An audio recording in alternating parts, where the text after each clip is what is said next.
Greetings and salutation, friends. Welcome back to yet another episode of The Vital Check. I am your friendly neighborhood pediatrician, Dr. Joe, alongside your friendly neighborhood DJ, DJ Critical. And today we have two very special guests. They are two sisters that I never had, but I currently have. I don't know if that makes sense. But anyways, I love these ladies, so I'm going to let them introduce themselves. First. Hi everyone, my name is Anibel and I am a consultant for one of the big four. And I actually just recently became a cat mom. Ooh, cat mom. Nice. Awesome. I'm Christie-Belle Garcia. Well, Dr. Christie-Belle Garcia. That's right. That's right. And I serve as a hired administrator with a focus on success and equity work. When I'm not on a college campus, I am home with two little boys who keep me going from one football field to another, and hockey and all kinds of things. So that's my two full-time jobs. They keep me busy. Yeah. All right. I'm a dad of none. And I don't have future no dad, right? I mean, yeah. Eventually. Yeah. And I don't have any pets. I just have a lot of sneakers. Which take up the same amount of space. Yeah. Space, time, maintenance. Yeah. I mean, similar. just the cost alone, right? Similar. Yeah. It's expensive. It's a high maintenance sneaker dad profession. Yeah. Okay. It's a new thing. Mm-hmm. Watch out, you sneaker dads. Okay. So let's jump into our humble brag. So DJ Critical, I think you have one for us. My humble brag this episode will be Michaela Janae, Okay. which is a good friend of mine that I've known for a long time. She's a aspiring singer. It's not even aspiring now. Like, she's like made it. She was featured on the last season of Insecure, like one of the last episodes. Oh, really? Yeah. Yeah, see, you didn't find that out. I didn't know So, that.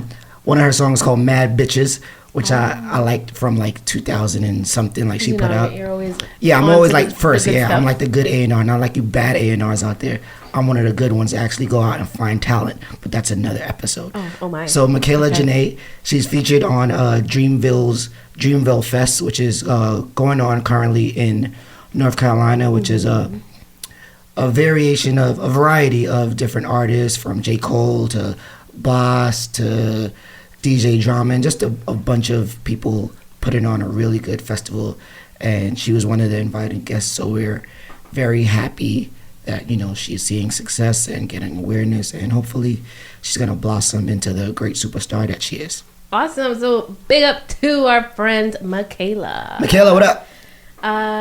So that's nice. Yeah, that's pretty nice. So tell us. Let's pivot into this critically single segment. So, what kind of hotels do we have now?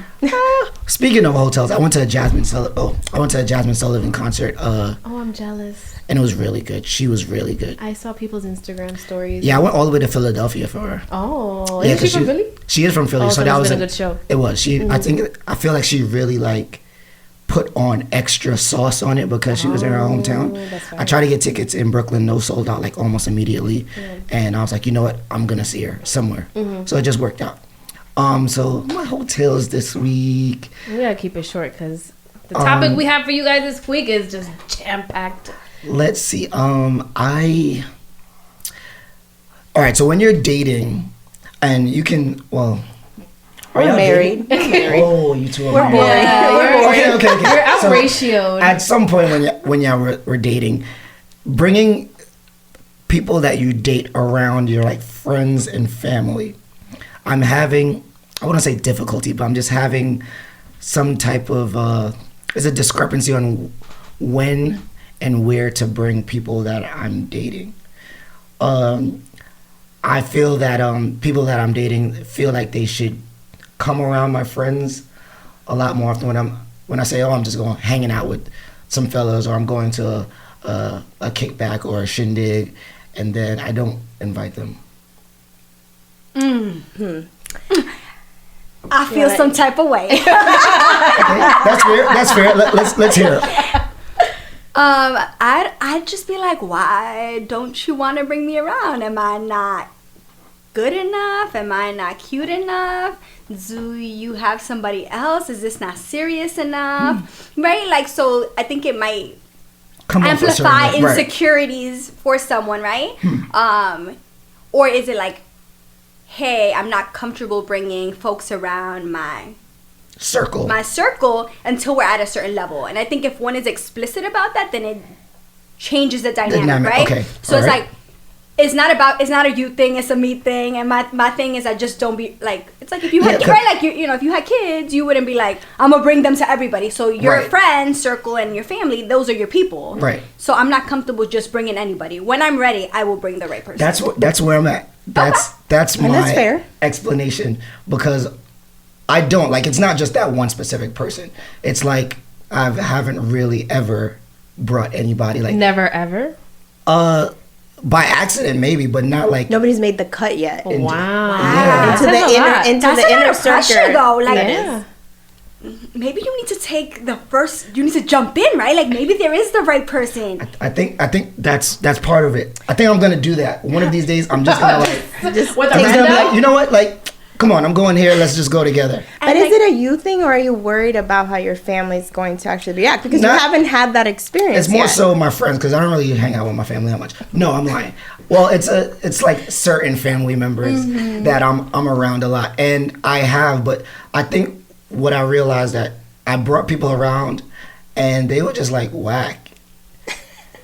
Yeah. It was dull. Like the person, the like women. the interaction. Yeah, it was just like. But then don't waste so long. I think, you know what? I think you need to change the dynamic. You're probably wasting time with people that are not going to be great. So then, I think you just bring them, and if they vibe, it's a good litmus test, right? It's sort of like you already know, like, do I spend more time and pour more effort into this person if this dynamic is important to me, right? Like, if it's important for this person to gel and click with the important people in my life, you want to know that sooner. So, like Christie-Belle's point, then later. That's a good point. Then you date them for like 6 months, and then you're like, you're like, oh, they're whack. And that's like detrimental to you and that person, because that whole time that person might be feeling a certain type of way. Yeah, I've had that. And that strife is just very uncomfortable for all parties involved. All right, next function, I'm bringing whoever I'm dating. But then what I realize is that, so when you're dating multiple people sometimes, most of the time,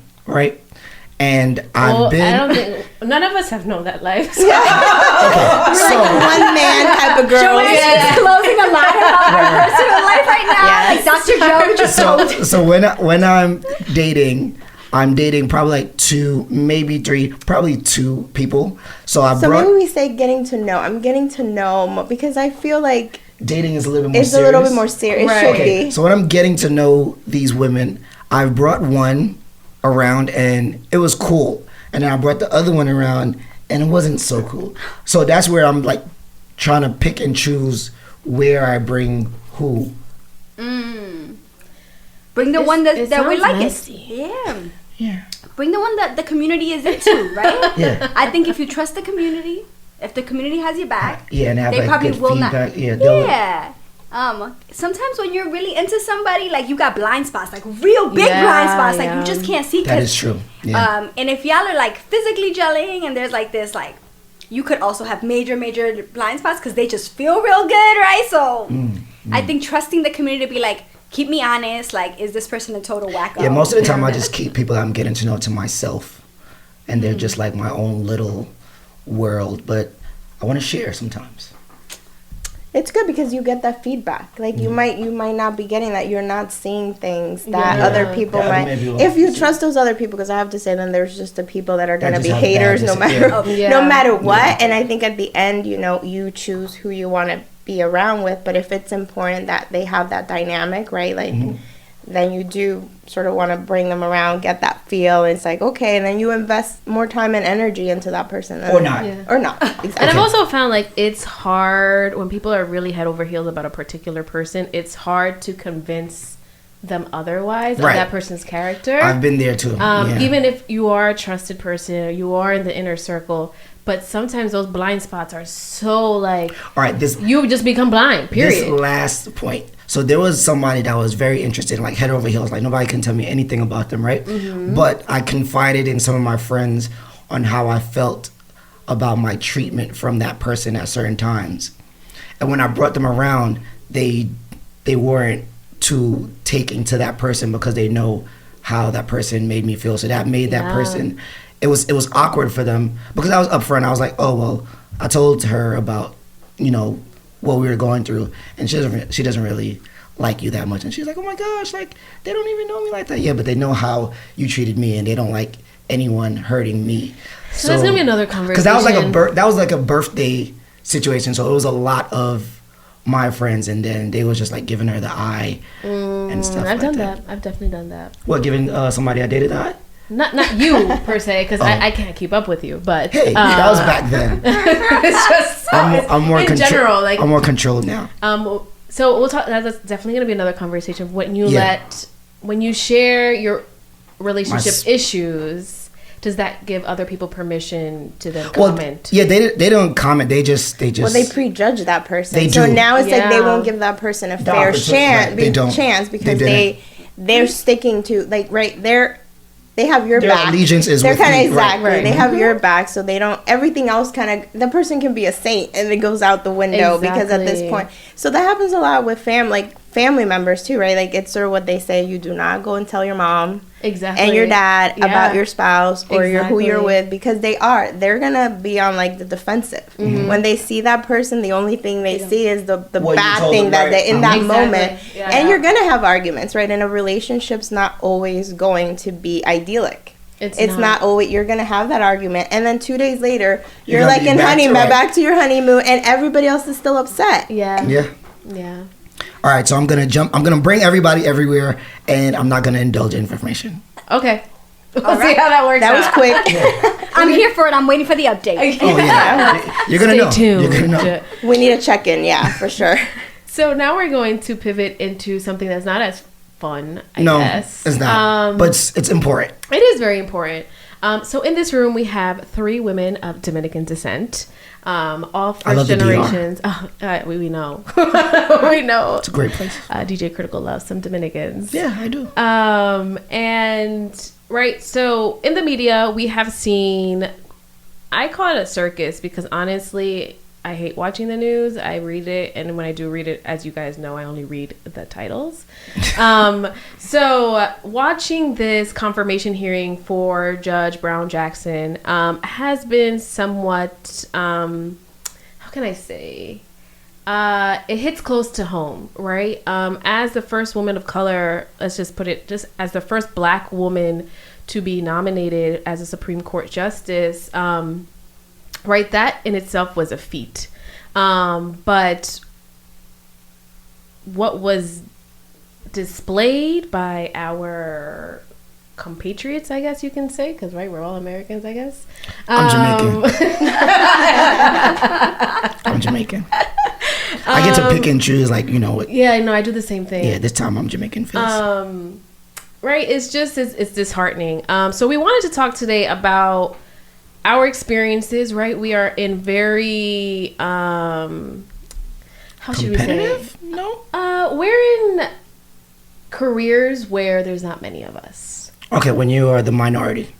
The minority of the minority of the minority, right? We're already minorities, but like in these spaces, it just gets smaller and smaller. Yeah, you're like the less than 1%. Or you're the only. You are the only. Oh, and that's hard. That's another thing, yeah. Yeah. So we have these 2 amazing women here. And I just wanted to have this conversation because I know even in my circle of friends, right, we're minorities in our fields and it's hard, right? Sometimes there's this thing called the minority tax where right now a lot of folks are talking about equity, diversity, inclusion. And right, because you're the only Black person or because you're only the brown person, it's your task to teach us all about these topics. Mm-hmm. That's not fair. So we just wanted to chat today about our lived experiences being that person in the room or being, the minority token person. Person. Your significant, or I don't even know, I'm just mumbling at this time. One of the Bells who want to go first. Yes. I mean, I think for me, I often refer to navigating historically white spaces. Folks be talking about predominantly white spaces. I was like, they are historically constructed this way, and they are intentionally constructed to benefit and maintain power for certain people. And so the truth is, when you navigate those spaces, what you're really navigating is people's unwillingness, inability, lack of desire to let go of power. What people are trying to preserve in these systems often is power. Yeah. Right. And so they are comfortable with you to the extent that they don't have to give up power. They are comfortable with the symbolicness of your arrival. They love to flaunt you. They love to celebrate you. They love that you're amazing, wonderful, Until you dynamic. challenge them. Until you right? challenge them, right? And Until so, you are like, You can ouch, surpass them, right? or you Yeah. gain the power. Yeah. Yeah. Until you are pushing back with the structures and the systems that are in place. Right. Until you are calling people in a different way, then it's like, well, why y'all always, why is that always the topic, right? Like, why is, so I think it's an interesting place to be, right? Because often we're trying to decide, like, how often do I want to have to be the advocate in the room, right? And do I always have to be the one to raise awareness, amplify, right? right? Like, I am not the spokesperson for all Black and brown folks. For BLM and right? all that. Like, Yeah, right? I am not an expert on all of these things. Yeah. I am personally an expert on DEI in terms of, like, my scholarship, in terms of, like, my work. But not every topic in DEI, right? Like, DEI is huge, right? Ginormous. Right?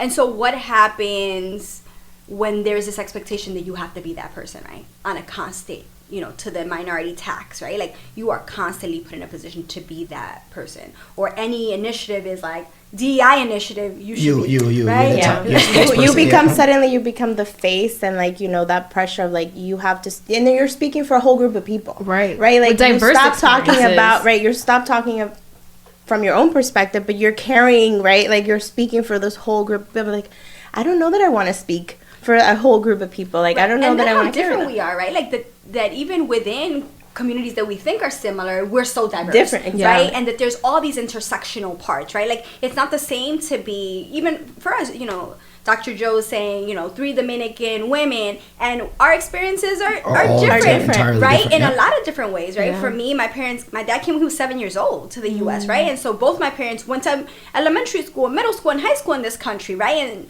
they have a lived experience that's different than your mom coming in, after Pregnant. college, right? After, Pregnant, yeah. right? Anibel came here to go to college. She grew up on the island, right? Like, but they think that they see us together. Y'all must be the same, right? We're the same. You must eat the same rice and beans. One is the same, right? When they think about, you think of, like, Latin food, all of a sudden it's not just tacos. Like, we all don't eat the same food. Like, some of it is very similar, obviously, because we have, similarities, but it's just very different. Everybody, everybody lives. But also that this country does that, right? It, like, decided. I was thinking about this to prepare for today, and I was like, when did I become, like, a Latina, right? Exactly. Right? Because and not just a Latina, Afro Latina, right? Like, my cousin when I was like 17 was like, you're black, and that you're, like, an Afro Latina. I'm like, bro, I'm Dominican. I was like, what you talking about, right? But all of a sudden, I had to fit into a box, so that people, a category, right? Yeah. They had to put me somewhere where they could understand me, where they could fix they can, like, me. rationalize it and sort of fit you, control you, and they decided For you, in which box I'm supposed to fit in, right? Yeah. And if you start pushing against that box, there's a lot of discomfort. Right. There's a lot of tension because they are not okay, right? Like, institutions and organizations and senior leadership, they like it when you fit into, and you're just complacent and you compliant, just right? Where you are. It was even with, like, the confirmation. It was all the celebration about, like, oh my goodness, did you all see how poised she was and how she was. And it was like, y'all just normalized, like, trauma on the national landscape and said it was okay. These dudes came after her. Yeah, OD. And dudes including white women, like, dudes. The category. The theys came out their face. Yeah. And we just sat there for the show, and we're like, oh my God, we hope she doesn't break. Make sure she doesn't cry. Yeah, that's another thing. Like, you don't want to be the typical, like, black person to, like, the angry black woman. The angry black woman to, like, be combative or, like, do a little head roll or all the stereotypical things that they would expect, or they're like, I feel like they was just like poking her, like just to see, like, all right, we're gonna let her break. But then, like, again, with that feat of becoming the first Black woman as a Supreme Court justice nominee, right now there's that added pressure, right? They're watching the performance. And even if, like, right, the comparison between Brett Kavanaugh when he was confronted with the allegations, right, he was allowed to have outbursts, right? And we were just saying he's defending himself. But unfortunately for Judge Brown Jackson, she's not allowed that, right? She's not extended that same grace. That same grace, exactly, to display anger or react with outrage, because then, as we mentioned, she's going to be labeled the angry Black woman. Well, we have to be excellent. Like, that is the additional, like, the burden that we have. Like, I work in financial services, and so I walk in predominantly white male spaces. And even, right, my white female colleagues, I even think about, like, how you dress, how you show up, right? Because that's another thing. I'm expected to look a certain way that fits, is non-threatening, is sort of conforming into what would make other people feel comfortable. And I've had in like my first job out of college, I had a manager say, "Oh, well, how ethnic does your hair look today?" Like, how, you know, my natural curly hair. And so the fact that he thought that that was appropriate, or that he was, you know, kind of, that's a compliment. Actually was on a call the other day, and this young Black woman was on the call, and she broke down in tears, and she was saying that a colleague, a white female, touched her hair. Just touched her hair. Like, the fact that people feel that they have access to us, that they can attack us on this national stage, that we can, that's okay. And that we're not safe, right? The reality is that we're not safe. And that's what's scary, right? Like, that your physical body is not safe, that your mental health is not safe, that your emotional health is not safe, that you are constantly vulnerable, right? To the attacks, that you are constantly on edge, right? Imagine what that does, Dr. Joe, right? To your, let's talk about hormones, right? Like, what is that like to be in constant fear? If you live in constant fear. So then when we talk about why do we have the highest rates of fill in the blank, you start wondering why, like, the health of Black women is the way that it is, right? Like, why do we have high mortality rates in birthing Black women more than in other populations? Like, and then we account for the physical effect of racism on our bodies. Right? My husband says that all the time. He's like, "Why do you think I have high blood pressure?" Like, that, you know, why do you think Black men, like, you know, I'm married to a young African-American man. He's like, "Why do you think I have high blood pressure?" Like, I can't even go running in my neighborhood without, you know, worrying if somebody can kill me or shoot me or something. Like, that is in the back of people's minds. And so it's the fact that you can't show up as your, people like to use this word now, you're through authentic self, right, at work. Like, no, we can't. Because we, like, to Christie-Belle's point, is like, the institutions is not like for you to show up as your true authentic self, because it threatens the comfort and the norm of what it is, right? Oh, absolutely. Like, I'm thinking, I'm like, I don't even dare wear jeans to work. Like, senior leadership be rolling up on a Friday with jeans, and I'm still, like, in my dress jacket, right? Like, yeah, there was like a female coach for I think it was a college team, a women's team, and she was like curvy, whatever, and she was like, she wore like a pantsuit, but it was just that the way it fit her, and she wore like heels, so they felt like it was inappropriate for her to dress like that, and it's just inappropriate because it was like fitting, but because she has a real body with like real curves. If anybody else, because our curves scare them, and it was like a big thing where, oh, she shouldn't be wearing that as a basketball coach, and that was just absurd to me. I was like reading it, I was like, yo, this world is just, we are held to a different standard, and that's 100%. Like, and you feel that throughout life. Like, we felt that in school. Like, anything we do has to be like above excellent. There's like excellent, and we have to be above excellent, because that's what it takes, right? To go back to talking about, you know, the hearings and like the confirmation, is like, she has to be without blemish, because they were after her. And that's what it is. You have to live that life to where you're without blemish, because, oh, you know, God forbid, it's, you know, it's what it is, and you feel that pressure.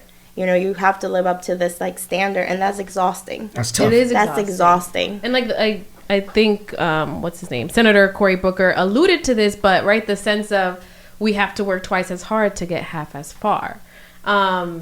So it is exhausting, and my friend and I, we coined this term of complain and conform, because it's just like you're so tired of advocating for the system and trying to advocate for change, for improvement, for the better, for the people coming behind you. But at the end of the day, the system doesn't want to change. And unless you're in a leadership role, it is hard to be an employee, a trainee, or whatever it is outside of leadership to change the system.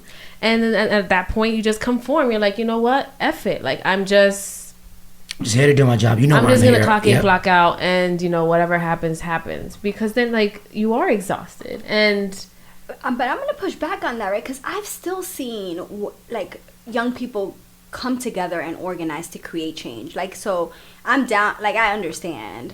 And I also am like, we have to think about how we can continue to shift the paradigm instead of waiting for it to trickle down, right? Like, that there is huge power in, like, movement, right? Like, when young people convene, right? Like, when communities organize, like, it's really often that our communities are not able to organize strategically, given a variety of factors reasons. of no like fail, like, not that we don't want to organize, right? Not that, right? Like, that the competing demands, right? That the exhaustion, that the burden, that the fill in the blank, but their power still lies there. And I think anytime we've lost hope that there's still power, like, within, it can get really dark really fast. I'm thinking about, like, students on college campuses and the ways that they organized right after George Floyd's murder, and led to many universities creating significant changes, right? Has all of it progressed in the way? Maybe not, right? There's still a lot to be desired, but that young people were able to come at their institutions and their senior leadership, and you had presidents and all these top leaders being like, yes, we see you now, right? yeah. But it came from something, from young people, like, saying, like, I will come to your door. I have, you getting 500. We were getting emails from, like, alumni, students, like, a massive campaign, like, flooding your inbox, and you're like, forward. You gotta handle it. Right. My inbox is flooded. Like, what are we doing? When even in in companies like corporate America, everybody hired. If you didn't have a DEI person, you hired a high level executive to now oversee these programs. Right? There's a concerted effort, I think, to try and make strides. Like, some of it is really ceremonial, and it might just stay that way. Right? It's not. But symbolic, I think that we can't. To Christie-Belle's point, like, we do have to stay hopeful, and I think we need to keep pushing forward. And I say this because it is hard and it is taxing, but it is still, there's glimmers of hope, and it's rewarding, because I know for me, one of the things I said to myself whenever I got into a position of leadership and I could hire people is, I want to be intent, right? I can push back to, like, HR and say, no, you're not bringing me diverse enough candidates. No, I refuse to yet meet another white male, right? And it's not to say that they're not qualified and they're not great people, but I'm like, if you're not intent, right? Like, part of this work is being intentional. Yes. And it's hard, right? And it is pushing back and saying no. And I said no multiple times, and I was really set on, like, like Biden said, I want to get, the first Black judge in the Supreme Court. And I think we have to take the same stance sometimes in the spaces we navigate where we're intent. And I remember what it was like for me. And I remember my first job, there were 3 women. Only one of them was another woman of color. And there was 1 Black male. That was it. That was it. And so, and then now I look back now, and I also see, like, the people that I've been able to, like, touch or mentor, and it hasn't been easy, but it has been rewarding. And I think that's it. Like, we can forge forward, and even if we just touch or change the life of, like, one person, that's a start. It's totally worth it. Yeah. And to be there for each other, right? Like, to continue to build and strengthen the community. I think having that mentorship is, like, essential, but not just the mentorship, right? Like also having like other folks that are going to sponsor you, that amplify you, that are going to put you in, right? Like if our communities don't do that for, like if we don't do it for ourselves, we can't expect that it's going to happen anywhere else, right? Like we can do that for each other, and often we don't always feel that powerful. So I guess my thing is like, how do we just continue to like amplify that, right? Like the power is there. Like we are great. We are in simple things. And I would think about, so like Christie-Belle's dad was like the prime example of like leveraging your network. And so 100%. In the space that she navigates, I don't know, she would get all of a sudden, it's like, oh, my daughter works in that space, you should have your kid contact her. And like, it's just like we don't do that enough, but there's power. And so I was talking to a colleague the other day, and he's like saying he was helping this young man that is the son of the deli guy that his parents go to. And I'm like, oh yeah, the bodega guy. I'm like, so many transactions happen in those spaces, and we take it for granted that we sometimes diminish the power of our community. And like how many times, and we were talking about this the other day, even in the art, like culturally, it's always like, oh, your son's looking for an opportunity here. Oh, I know so-and-so and so-and-so. And like, so the power of you kind of connecting the dots for people and bringing people together, and you being that force to like make things happen, that's still alive and well. And I think we don't exploit it enough. And like that our skills, right, and our talents, like we take them for granted, right? Like your pops is an entrepreneur. 100%. We don't talk about our bodegueros like they're entrepreneurs, like they've been running businesses. They're businessmen, for like a long time. They have our hairstylist creating a entrepreneurial space, but also like a mental health and wellness space, right? Like self-care, but also like they're offering free therapy on a regular. Like I think this time while she's like blowing out my hair, and I'm like, I think that's that just you pour out your heart. Like, you pour out your heart. All my drama. And she has like, I was like, she's better than the therapist I pay for, right? And you're fed. And there's coffee. And like, they bring the cafecito, the empanada. I just came from the hair stylist because she works at the basement of her house. So like there was an older lady there. We were talking about her move, her mortgages. Then goes me, and we're talking about my daughter. She's like, do you want water? Did you eat today? Like there's a tray of coffee and brown sugar on the chair already. And then a lady comes after me. So then we're talking about like they attended a funeral, like, what the kind of food they serve, right? And it's just like there were literally 3 women here, and my hairstylist was able to pivot the conversation. Like that's talent. The woman before me was like in her 70s, right? But somehow we found a common ground, right? And then the lady after me is like my mom's age, and we found common ground because that the hairstylist was able to manage that conversation. So that is true. That is definitely. Well, and then we walk into other businesses and we feel like they deserve, right, like our support, our patronage, right, like our money. Like it's like if you have a local business and it's like, minority owned, why aren't you supporting that business, right? It's sort of, it might cost a little bit more, right, but that's what we need to do for each other, because other communities do that, and that is how they thrive. Like they keep it within their community. It's like, if I'm gonna buy bread, I'm gonna go to my local bakery. Why not? Right. Well, and they do that with like education. Like like there was all this stuff about what's been happening with like our specialized high schools in New York City, right? And you already Brooklyn Tech is still one. Hey, what be happening at Tech? But also Roll Tech. y'all already know what happens there, where people got like the inside scoop on how to prep for this, and they have, in some communities they are having all Saturdays academies where people are prepping. Dude, in college I literally was tutoring Chinese kids on how to pass the Brooklyn Tech test. Like, I don't know, bro. Like, we went to a 2-year summer immersion program to try to barely pass this test, mind you. I mean, I did well. Oh, I didn't. I got into Bronx Science. Oh, wow. I didn't know this. But I'm not going to the Bronx. Yeah. Oh, this is how us Bronx people who are on this call today feel I'm sorry. about best that. No. Sorry, Brooklyn, we love you, but the Bronx is everything. Oh, we're gonna respectfully disagree. I'm gonna bow out because it's like not getting in that turf war. Yeah, it really is like I don't go to the. I make it a point never to go to the Bronx. Wow, that's like really strong. Like I felt that. Like that was so. Brooklyn people feel very strongly about the Bronx. I never want to go there ever. Wow. Even if you find the woman of your like, what No, if no, no, the no, woman no, of no. your like what happens if with that? she's in? I feel like that's gonna happen. That's why I stay out of the Bronx and I stay out of Harlem. Sometimes there may be some Bronx lingering in Harlem. No, Oh my god. Queens, You're missing out on Queens it. and Brooklyn, and even Queens is like, Queens. I'll do it, Queens. You're like, it's questionable, Wow. but Yeah. Wow. But the Bronx is just like it's weird up there. It's a different New York. Yeah, it's weird. It's an incredible New York. It is.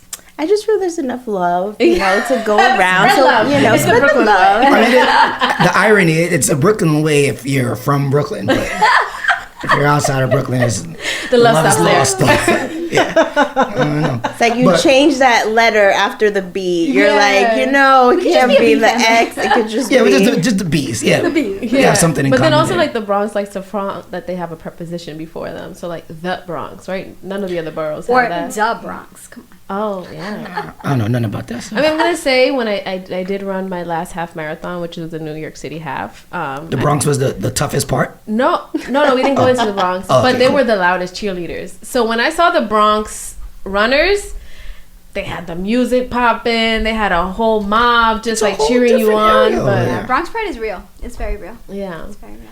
I mean, I like Fat Joe and Remy Ma and Big Pun. Listen, they tried to burn down the Bronx and the Bronx survived. So I'm just something. I mean, I like to say the Bronx is still burning, but that's There's a another- lot of amazingness happening in the Bronx, and they're gonna try to keep suffocating the Bronx, but the Bronx is coming back. J Lo's from the Bronx. I like J Lo. So we heard. Jenny from Castle Hill. Oh, yikes! But honestly, how did we get to Brooklyn Bronx? Oh, the Sorry. standardized test. Yes. Oh, the standardized test. And the point I wanted to make was about how these many communities support each other and feed back into each other, even in this way, right? Like they have Saturday academies. Yeah. They preserve their language by having Saturday schools Right. and Sunday schools, and so there's a lot that they are doing to maintain that, and they do it for each other, right? And so if I know, you know. Yep. Right. And I don't know that I think sometimes, and I can't, obviously this is a generalization, but in many Latinx communities, that's not necessarily the way that we're operating, right? Like we're not necessarily always creating a pathway for the next person behind us, right? Like we navigate it, and then you're like, but if people Everybody work hard, has to Right, figure. right, right. Everybody has to It's- figure it out. The Yeah. damn bootstraps. Yeah. I hate the bootstraps. I was Get rid like, of the bootstraps. and Dominicans, I think they really, it's like, because we just work hard. We hard working people, right? And it's just like, yes, Or like hard it work can't be plus- that easy because they think that you going through that trial by fire sometimes. No, why does everybody have to burn? Like you already burned. If I can make it easy for you, like why not? Exactly. Like let me tell you how to do. But then also I think like we're paranoid, right? Like anytime like I told my mom like, oh, I helped so and so, oh, be careful, right? Because you worked hard to get here and don't let anyone mess it up for you. Yeah. And it's just like, like what all I can do is pray about it, right? Like if God hope wanted for the me to best, be yeah. here and it's intentional that I'm here in this space, then like why not share the wealth, right? Like why not open the doors? Because you kicking these doors, like I think that's my what knees the messed new, up. like millennial mindset where we're just open to different thinking.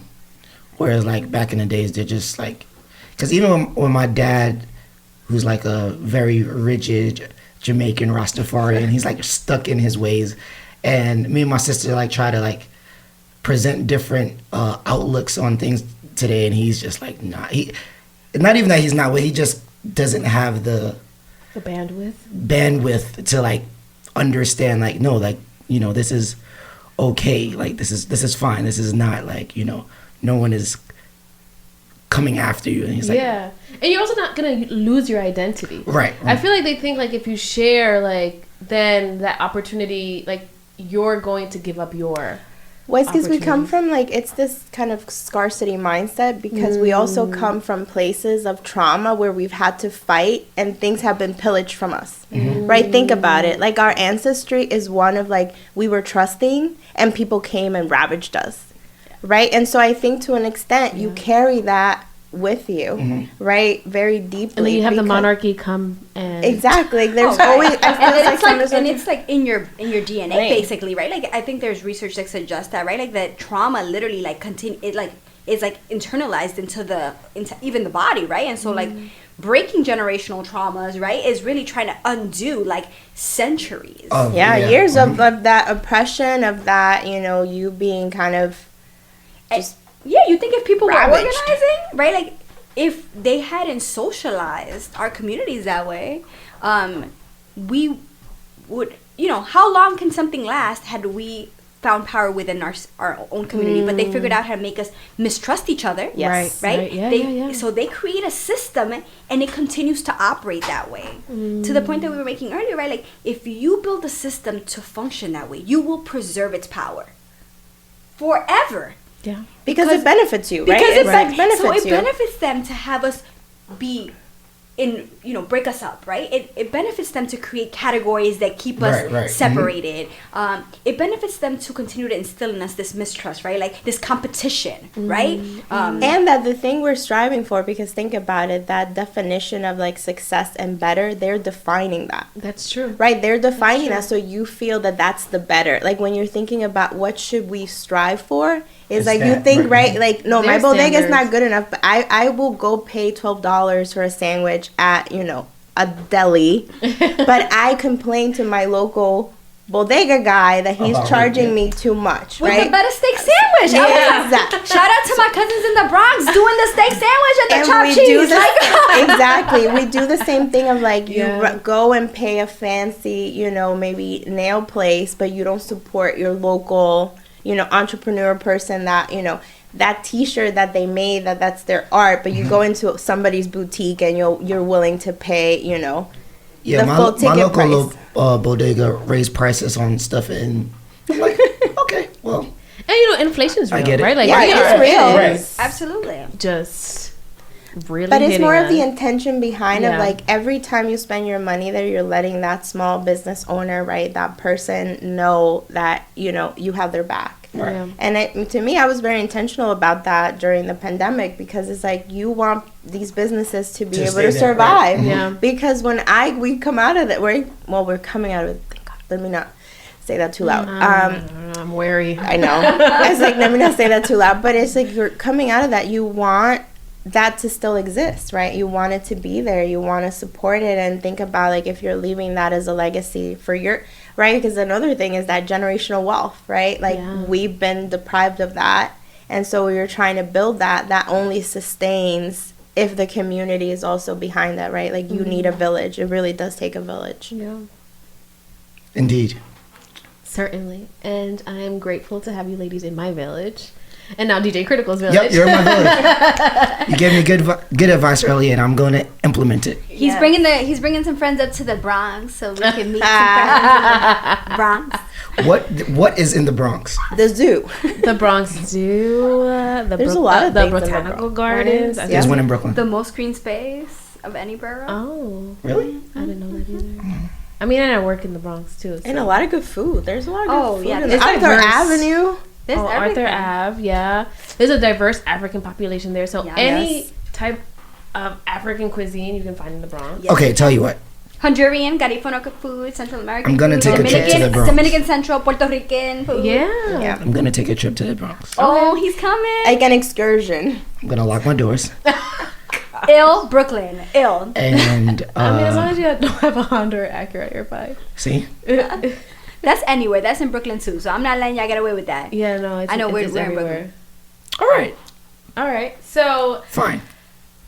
this was an amazing conversation. This was awesome. And I mean, I'm telling you, the few times I see Christie-Belle and we start talking, it's just like the passion and the rage starts like just bubbling, just like- emitting from our bodies, and we're just like, let's talk about this. And like, I'm telling you, if we don't cut ourselves short, like, She doesn't get to leave. into the wee night of just like Immediate these- therapy. Yes. Dr. Joe was organizing back in college. I think she's, there's been a lot that's gone on, Dr. Joe. We'll have to have this conversation later. Yeah, But she's no, been I mean- organizing for power and to create access for as long as she has been. So Facts. pour back into her, homies. Pour back into her. Pour back. Subscribe, like, follow, Share. all of Yes, that. yes. Yes, we like these guests. Yeah. And so, as we close out every episode, we assign the listeners and a random act of kindness. Yep. I'm gonna tell you right now, I failed at the last one because as I tell you, my whole aura is complaining. So I don't think I had one day of not complaining. I thought about it. I made my day intentional, but then it's just, life gets you. So we're gonna try it again with the different. We're gonna try it. Okay. I didn't complain. Okay, good. Yeah. But Except about the Bronx, though. That's really not a okay. Well, yeah, that's towards the end of the week. But during the week, I was cool. But then the Bronx. Got it. So this week, gals. All right, what are we gonna do this week, guys? We are going to say, donate flowers to a nursing home. All right, can I donate flowers to anyone, or does it specifically have to be a nursing home? Because I'm a giver. We've established that. Sometimes I just give flowers.